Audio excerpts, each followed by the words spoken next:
ঝিনাইদহে BNP সমাবেশে নেতাকর্মীদের ঢল।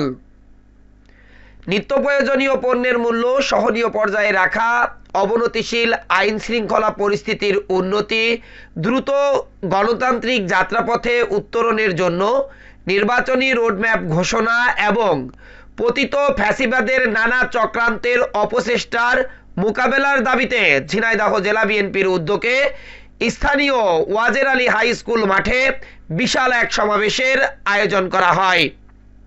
এতে ঝিনাইদহ জেলা বিএনপির সভাপতি অ্যাডভোকেট এম এ মজিদের সভাপতিত্বে ও ঝিনাইদহ জেলা বিএনপির সাধারণ সম্পাদক জাহিদুজ্জামান মোনার সঞ্চালনায় প্রধান অতিথি হিসাবে বক্তব্য রাখেন বিএনপির চেয়ারপারসনের উপদেষ্টা সাবেক সংসদ সদস্য আবুল খায়ের ভুইয়া।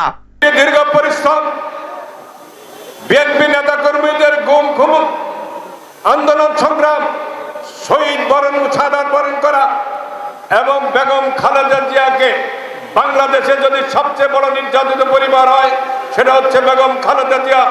দীর্ঘদিন কারাগারে ছিলেন। তার নিজের বাড়ি থেকে 40 বছর যে বাড়িতে উনি ছিলেন সে বাড়ি থেকে উৎখাত করা হয়েছে। তার আদরের সন্তান আরামত রহমান কুকুরকে পরিকল্পিতভাবে হত্যা করা হয়েছে। আমাদের অ্যাক্টিং চেয়ারম্যান দেশ নায়ক তারেক রহমানকে হত্যা করার জন্য আঘাতপ্রাপ্ত করা হয়েছে। সকল কিছু ভেদাভেদ ভুলে গিয়ে আজ তারেক রহমান বাংলাদেশকে নতুন বাংলাদেশ গড়া তোলার জন্য 31 দফা কর্মসূচি ঘোষণা করেছে।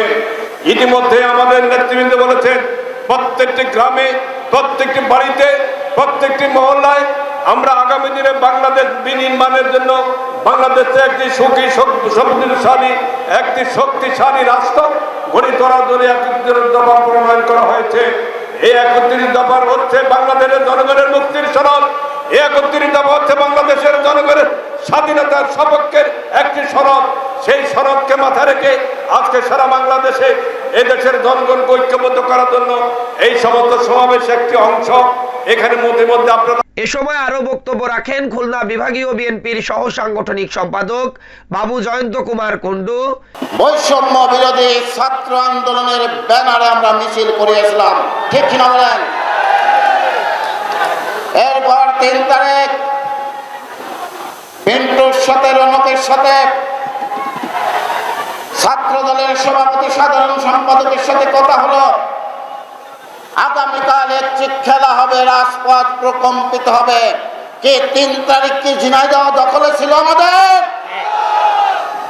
তারপর আসেন 4 তারিখ ছাত্র জনতার আন্দোলনে ঝিনাইদহের বাস টার্মিনাল থেকে শুরু করে চুয়াডাঙ্গা বাস স্ট্যান্ড পর্যন্ত, হামদা মোড় থেকে শুরু করে আরাবপুর বাস স্ট্যান্ড পর্যন্ত সেদিন জনতার দখলে ছিল।